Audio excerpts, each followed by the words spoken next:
안녕하세요. 오늘은 미국 독립전쟁이 일어난 1775년보다 약 한 20여 년 전에 식민지였던 버지니아 내에서 있었던 분쟁, 그리고 그 안에는 위헌적이라는 단어가 등장하는, unconstitutional이라는 단어가 등장하는 pistol fee라는 일종의 정부 행정 서비스에 대한 수수료에 관한 분쟁에 관해서 말씀을 드리고자 합니다. 약간의 말씀드릴 사건보다 좀 이전으로 돌아가서 버지니아에 관한 간단한 이야기를 드리자면, 원래 버지니아는 1609년부터 1618년, 지금 제가 말씀드리려고 하는 사건보다 거의 140년 전이죠.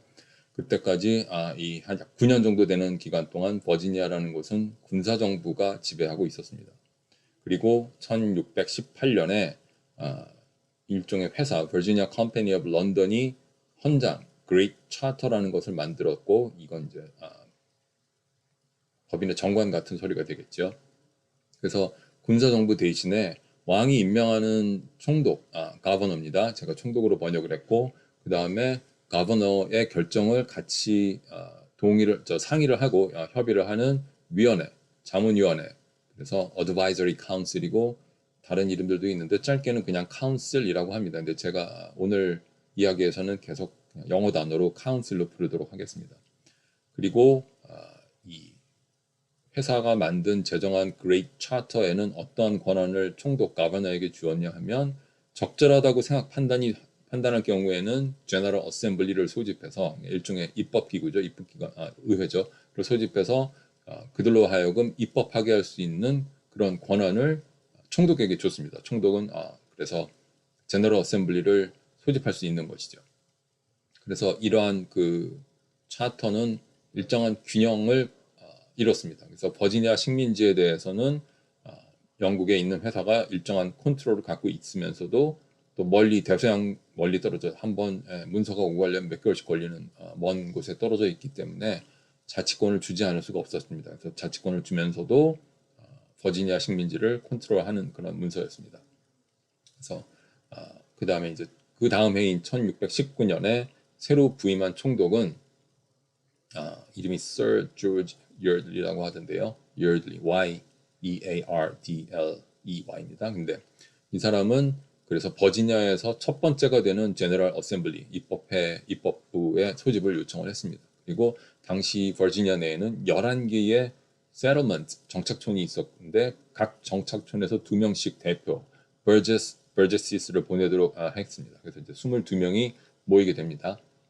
그래서 여름에 요청을 했고, 그해 1619년 7월 30일에 시작을 해서 약 일주일 정도 간 것 같습니다. 8월 4일까지는 22명의 각 그 세러먼트에서 온 대표들과 버제시스와 그다음에 총독, 열들리 총독, 그다음에 6명으로 구성되어 있는 총독의 자문기구 위원회인 카운실, 그다음에 이 버지니아 식민지의 세크리터리하고 트레저러에 일하는 사람들이 모여서 한 방에서 같이 회의를 하고 결정을 내렸습니다. 그래서 이것을 양원제와 달리 일원제, 단원제 형식이기 때문에 제가 본 이 문서에서는 유니캐머럴 세션이라고 불렀습니다. 그리고 이 일주일 동안 모였던 1619년 여름 회의에서 어떠한 결정을 내렸냐 하면, 영국 의회가 만든 법률에 근거해서 버제시스는 자격 요건을 확립했습니다. 누가 버제스로 뽑힐 수 있는지. 그 다음에 이전에 버지니아에 존재했던 군사 정부가 땅을 내지는 하사했는데 그것이 유효하고, 따라서 그 땅에 대한 권리를 갖고 있다는 걸 보장해 줬습니다. 그리고 영국의 교회 Church of England를 버지니아의 교회로, 확립된 교회로 인정을 했습니다. 또 여러 가지 법과 규칙을 만들었는데, 그 대상은 담배 무역과 그다음에 인디언과의 무역, 그다음에 인디언과의 외교 관계, 그다음에 도박을 하거나 욕을 하거나 기타 비도덕적인 행위를 처벌하는 그런 법을 만들었습니다. 그야말로 국회의회가 할 수 있는 일이었죠.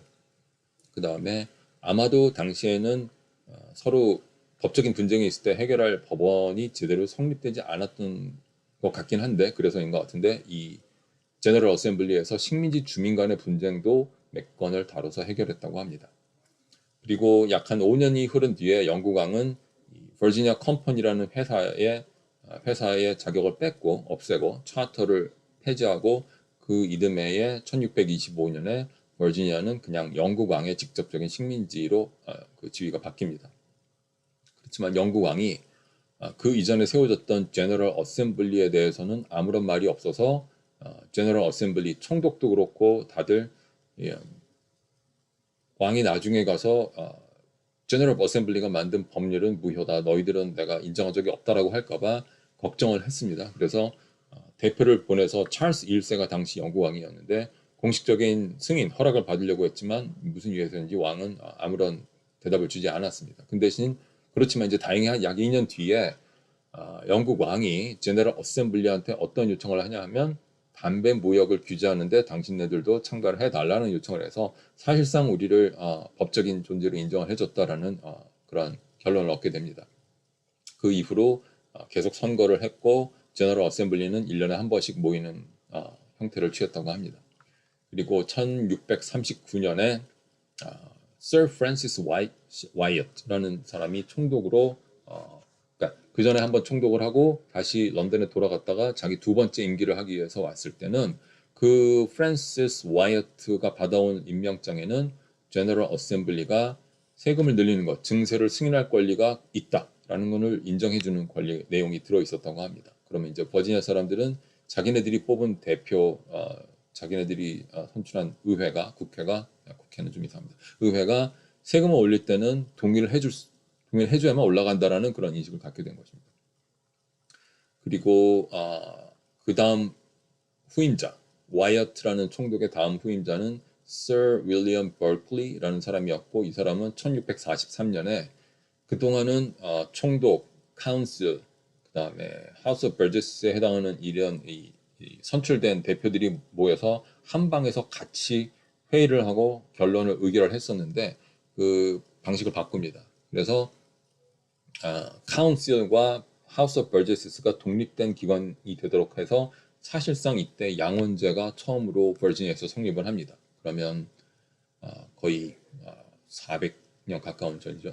제가 계산이 1600, 예, 거의 380년 전에 양원제가 성립을 합니다. 버클리 총독이라는 사람이 버지니아 총독으로 왔을 때는 마침 영국왕은 식민지에 대해서는 개입을 줄이고 아마 다른 바쁜 문제가 많았던 것 같습니다. 그래서 버클리는 네덜란드와 버지니아 간의 교역이 계속 더 활발하게 커지길 바랬고 그러기 위해서 버지니아에서 새로운 지도자들이 육성되어야 한다고 믿었고 그런 계획에 대해서 카운슬, 그러니까 나중에 이제 상원 역할을 하게 되는 이 자문기구들은 반대했다고 합니다. 그래서 하우스 오브 버제스는 자기네들 힘이 커지는 거니까 버클리 총독과 같은 편이 되는 거고 카운슬은 정치적으로 반대하는 편이 됐습니다. 그리고 이제 따라서 이제 하원은 당시 버클리 총독과는 어떻게 보면 가까운 사이고 서로 협조가 잘 되는 관계로 발전을 합니다. 그리고 하우스 오브 버제스라는 이 다소 긴 이름의 의회, 버지니아의 식민지 의회는 점점 이제 힘을 키우게 되고 나중에는 이 버지니아의 제너럴 어셈블리는 이제 영국하고 비슷해졌죠. 그 상원에 해당하는 기구도 있고 하원에 해당하는 기구도 있어서 영국의 파르먼트하고 비슷한 체제가 되었다고 합니다. 자, 그래서 이게 이제 그 영국 버지니아 식민지의 간단한 역사였고 제가 오늘 말씀드리려고 하는 이 피스톨 피 분쟁에 대해서 이제 설명을 드리도록 하겠습니다. 그래서 시간이 또 흘러서 1751년 그러면 미국 독립 전쟁 시작을 1776으로 보면 25년 전입니다.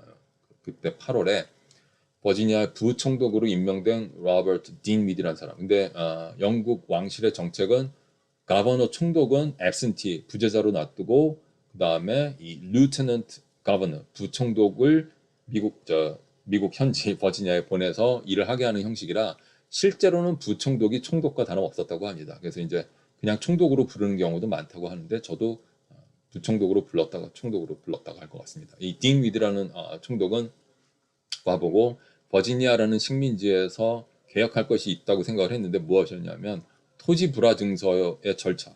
그래서 왕의 땅을 버지니아 사람이 사가면 그걸 불화받은 것이죠. 돈을 내고 자기 땅으로 만들고 등기를 하듯이 서류를 권리 증서를 받아서 자기 땅으로 만들어야 되는데 그렇게 되면은 퀴트 렌트라는 돈을 일종의 fee를 내야 됩니다. 근데 이제 버지니아에 이 땅을 사는 사람들은 이 퀴트 렌트를 내기가 싫어서 누구나 뭐 세금이든 fee든 내기 싫어하죠. 그래서 최종적으로 받아야 되는 땅의 그 증서, 땅을 불화받았다는 증서는 land patent라고 하고요. 이 문서에는 governor, 총독이 사인을 하고 C를 녹여서 붙입니다. 예, 그러면서 이제 나중에 그 서비스에 대한 돈을 받겠다고 하는 건데, 그래서 버지니아에서는 어떤 관행이 있었냐 하면, 땅을 최종적으로 소유를 인정하는 서류가 나오기 전에는 먼저 정부가 측량을 하라는 지시서를 발행을 해줍니다. 그래서 측량하라는 지시서를 Warrant of Survey라고 불렀는데, 이 서류에는 대충 토지의 위치가 적혀 있고 토지가 얼마나 큰지 몇 에이커인지 적혀 있고 측량을 할 때 그 경계선 boundaries를 어떤 식으로 하는지 구체적인 지시사항이 들어있기도 했다고 합니다. 그래서 warrant of survey가 있어야만 합법적으로 땅을 측량할 수 있고 그 측량은 소유권을 인정하는데 그 합법적인 근거가 되는 것이었고요. 그런 거 없이 함부로 한 측량으로 자기 소유권을 주장할 수는 없었습니다. 그만큼 이제 warranty of survey는 일종의 공문서고 굉장히 중요한 서류였는데 이걸 받으면 대충의 자기 토지의 그 위치와 크기가 나오기 때문에 여기서 멈추는 겁니다. 그래서 이걸 다 측량을 한 다음에 이걸 측량사는 다시 버지니아 정부에 보고서를 텍스 리턴의 리턴처럼 측량 결과를 보고를 하고 그렇게 된 다음에 땅 주인은 이제 패턴트 땅을 제가 주인이라는 서류를 달라고 요청을 하고 그다음 그래야 되는데 이제 그때부터 돈을 퀴트 렌트를 내야 되니까 그게 내기 싫어서 그냥 워런트 오브 서베이 단계에서 그 워런트 오브 서베이라는 문서만 들고 사고팔 때도 그걸 가지고 사고팔는 그런 관행이 있었다고 합니다. 그렇지만 이제 새로 부임한 부총독의 입장에서는 그런 그 세금을 그러니까 정상적이지 않고 뭔가 그 뭐죠? 나라의 세수를 갉아먹는 관행을 고치고 싶어 하겠죠. 그래서 이제 절차가 제대로 이행되지 않으니까 절차를 정상화하고 또 계속 영토가 서쪽으로 팽창해가는 과정에서 당연히 세수도 올릴 것이고 제가 어떤 웹문서의 본거에 의하면은 이 딘 위디가 부과한 피스톨 피는 결국 자기 수입이 되는 거였다는 내용도 있었습니다. 그래서 어떤 딘 위디 총독이 어떤 법을 만들었냐면 측량을 다 하면 뭐 시간을 끌지 말고 바로 토지 불화 증서를 받아야 된다. 그리고 토지 불화 증서를 땅 주인이 받으려면 정부 자기한테 원 피스톨 이때 피스톨은 권총의 피스톨과 철자가 다 같은데 마지막에 E가 붙습니다. 그리고 총이 아니고 스페인 금하고 그 당시 가치로는 영국 돈 18실링의 정도의 가치가 있었다고 합니다. 그래서 원 피스톨이라는 액수를 수수료, fee로 내야 된다라는 그두 가지. 측량이 끝나면 바로 토지 불화 증서, 랜드 패턴트를 신청해서 받을 것, 그리고 그걸 받을 때는 나한테 정부에 원 피스톨에 해당하는 돈을 낼 것이라는 법을 만듭니다. 버지니아에서는 이런 돈을, fee를 낸 적이 없었다고 합니다. 사실은 조금 더 정확히 말씀드리면 1689년에 약간 60 몇 년 전에 있었던 일이죠. 그 이 사건으로부터는 영국 런던의 프리디 카운슬 추밀런이라고 번역이 되던데요. 추밀런은 당시 이 버지니아 총독이 비슷한 요금을 부과했는데 총독 프랜시스 하워드 총독이 부과했는데 이 부가의 문제가 법적인 절차에 하자가 있었다고 해서 그 요금을 무효로 만들었는데 어떤 하자였냐 하면 원래 총독은 이런 요금을 부과할 때는 총독을 옆에서 보좌하는 자문위원회 카운실의 동의, 컨센트를 받아야 되는데 그걸 안 받았기 때문에 이 요금 수수료의 부과는 무효라라는 판정을 했던 거였습니다. 그리고 그 이후로 역사적으로 계속 버지니아 총독은 이 토지 불화 증서에 사인하고 C를 붙여주는 대가로 돈을 수수료를 내라고 한 적이 없었습니다. 그런데 특이한 점은 버지니아 이외의 다른 영국의 식민지들은 일반적으로 이런 수수료를 냈다고 합니다. Anyway, 그래서 이제 그런 카운슬의 동일 컨센트를 받지 않은 수수료 부과는 무효라는 그런 일종의 전 선례가 세워지고 나서 알고 있었겠죠. 죄송합니다. 그리고 1752년 4월에 이 딘위디 총독은 자기 카운슬의 승인 동의를 얻어서 피스톨 피라는 것을 부과를 합니다. 그리고 아마도 그래도 이제 뭔가 불확실한 상황이라고 생각을 했는지 이게 합법하다는 것을 인정받기 위해서 영국의 상무성 Board of Trade에서 편지를 보내서 내가 부과한 이 fee가 문제가 없고 합법적이지요라는 그 확인을 해달라고 요청을 합니다. 그리고 그 다음에 2월 그러면 약 한 4, 5개월 후죠. 영국의 상무성 Board of Trade는 이에 동의하는 그래서 이 피스톨 피는 문제가 없다, 합법이다라는 것을 확인해주는 편지를 딩위디 총독에게 보냅니다.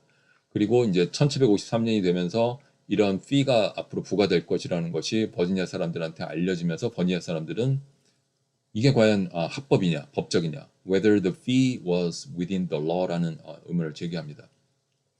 딩위디가 합법이라고 생각 이유 중에 하나는 이유들은 예를 들어서 자기는 어차피 그 왕의 대리인이었고 이 땅은 왕의 소유인 땅이고 이걸 나눠주는데 그거에 대한 행정 서비스의 대가 수수료를 받는 것에 불과했고 런던에서 멀리 떨어진 이 버지니아에서 자기가 금액 정도는 충분히 정할 권한이 있었다라고 믿었습니다.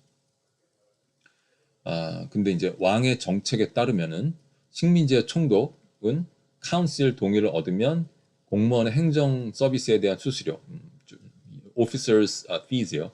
이걸 결정할 권한은 있었습니다. 그런데 이 독특한 버지니아 사정이라는 것은 여기도 또 있어서 이 룰이 엄격하게 적힐 수는 없었는데다가 버지니아에서는 왜 그랬는지 모르겠지만 이러한 피는 대체로 버지니아의 입법기관이 정해서 부과를 했었습니다. 그래서 이제 많은 버지니아 사람들은 버지니아에서 이렇게 총독이 마음대로 버지니아 입법기관의 동의 없이 카운슬의 동의만 얻고 얻은 채로 새로운 피를 부과하는 것은 불법, 일리걸이라고 생각을 했었습니다. 그리고 이제 이 피를 반대하는 사람들의 이론은 어떻게 되냐면 이 피가 명목 이름은 피지만 사실은 세금, 텍스이기 때문에 우리 식민지 입법부가 동의를 해주지 않으면 안 된다라는 생각을 했습니다. 그리고 총독이 그래서 그런 수수료를 마음대로 부과하는 것은 이 세금을 동의해주지 않는 세금은 동의하지 않아서 세금을 막을 수 있는 그런 버지니아 입법부의 권한을 침해하는 것이라고 생각을 했고 이 1753년 봄 이후 여름하고 가을이 되면서 이 전체적으로 이 피에 대한 조세 저항 같은 거죠. 점점 커져갔습니다. 그래서 이제 많은 토지 불화 증서가 총독의 씨를 받지 못한 채로 있었고 그리고 이제 측량을 하면 바로 토지 불화 증서를 받아가야 된다는 것은 계속해서 또 퀵 렌트를 내야 된다는 의미니까 이제 많은 버지니아 땅 주인들 실제로는 그야말로 힘센 사람들이었죠. 그 사람들이 많은 여러 해치의 그 퀵 렌트가 밀려 있다라는 그런 위험한 상황으로 번집니다. 다들 이제 이 문제에 대해서 민감해집니다. 그래서 반대하는 사람들이 어떤 행동을 했냐 하면 예를 들어서 윌리엄 스티프라는 분은 윌리엄 앤 메리 대학의 총장이었고 하우스 오브 버제스 영국 식민지 버지니아 식민지 의회의 사제 채플린이었는데 이분은 건배할 때 건배사로 Liberty, Property and No Pistol이라는 건배사를 소개를 했고 이게 이제 버지니아에서 큰 유행을 하게 됩니다. 그 다음에 리처드 블랜드라는 사람은 이 의회의 멤버였습니다. 하우스 오브 버제스의 하원의 멤버였는데 어떤 팸플릿을 썼냐 하면 1753년에 버지니아 총독이 주장하는 피스톨 피에 관한 소고라는 그런 글을 썼습니다. 거기서 이제 이 피스톨 피 딩위디가 제안한 피스톨 피는 나의 나라의 권리와 자유를 파괴한다는 주장을 했습니다. 하지만 반대편에 서 있는 딩위디는 이거는 자신이 왕의 대표로서의 권한으로 프리로거티브로 부과할 수 있는 수수료이며 그동안 자기가 받았던 왕의 지시, 로열 인스트럭션스하고 어긋남이 없으며 또 우리 말고 다른 데를 봐라. 버지니아 이외에 다른 모든 영국 식민지에서는 이런 피를 걷고 있다라고 주장을 했습니다.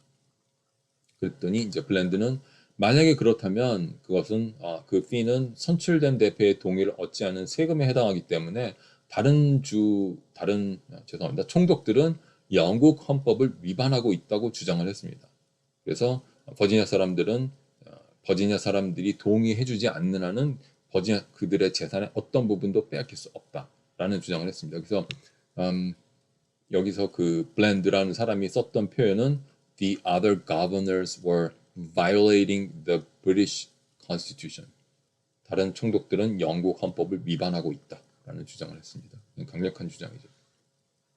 또 블랜드의 주장 근거 중에 하나는 만약에 총독이 그렇게 원 피스톨 18실링에 해당하는 돈을 수수료로 부과할 수 있으면 같은 이유로 1피스톨 대신에 100피스톨도 요구할 수 있다. 이건 부당하다라고 주장을 했습니다.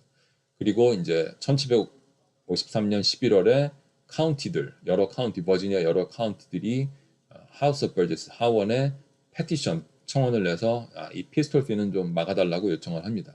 그래서 하우스 오브 버저스는 딘 위디가 참석을 했을 때 질문을 합니다. 이런 피를 부과하도록 도대체 누구의 허락을 받았습니까? 라고 묻습니다. 그랬더니 딘 위디는 카운실의 동의를 얻어서 총독의 고유 권한으로 부과를 했다라고 대답을 하고 이때 하우스 오브 버저스는 이런 피는 위헌이라고 선언을 하고 왕에게 항의하기로 결의합니다. 그래서 여기 보면 위헌이라는 단어가 나옵니다. The Burgesses declared the fee unconstitutional이라고 합니다.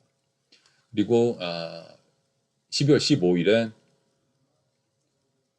하우스 오브 버저스 하원 쪽은 그 당시 버지니아의 법무장관, 제가 법무장관이란 번역어가 적당한지는 모르겠지만 영어로는 어토니 제너럴이고요. 이 사람은 정부, 국가 수반에게 법률 자문을 해주는 사람입니다. 그래서 그 당시 버지니아의 법무장관을 하고 있었던 페이튼 랜돌프라는 사람을 자기네들의 로비스트 대표로 뽑아서 영국 런던의 추밀런으로 보내기로 합니다.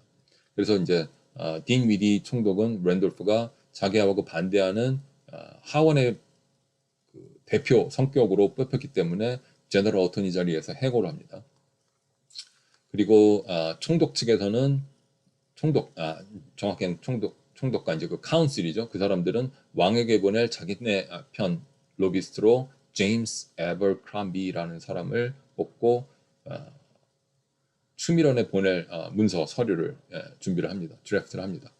그리고 그 다음 해인 1754년 6월 18일에 추밀원은 모여서 이 피스톨 피 문제를 다룹니다. 그리고 그 영국 런던으로 파견된 랜돌프와 에버크럼비는 각각 하우스 오브 버저스와 그 총독의 입장을 대변하는 자기 자리에서 이제 지지를 더 얻기 위해서 노력을 하는데 이제 잡지에 글을 쓰게 한다거나 아니면 로비 활동을 합니다. 그래서 젠틀맨스 매거진이라는 잡지가 있었는데 이거는 아마 랜돌프가 뒤에 있었던 것 같은데 이 문제를 다루는 기사를 총독한테 불리한 쪽으로 써서 알립니다. 그리고 이제 그 덕분에 이제 런던 사람들은 커피하우스에 모여서 펍에 모여서 이 문제를 논쟁을 했다고 합니다. 그리고 또 하우스 오브 버저스의 편을 들고 있는 랜든 카터라는 사람이 쓴 팸플릿이 있는데 그것을 가져가서 런던에서도 인쇄해서 배부를 했습니다.